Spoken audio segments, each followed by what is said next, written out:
Hi friends, అందరికీ ఎండాకాలం రాకముందు ఎండలు అయితే ఎక్కువైపోయినాయి.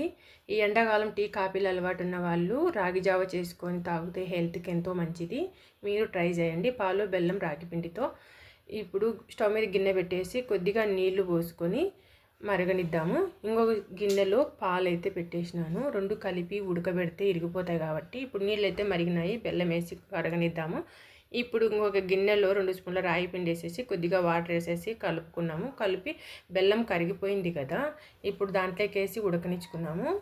కొద్దిగా యాలక్కల పొడి, కాంచి పెట్టుకున్న పాలు కొద్దిసేపు లో ఫ్లేమ్లో పెట్టేసి ఉడకనిచ్చుకున్నాము. ఇప్పుడైతే రాగి జావా రెడీ అయిపోయింది.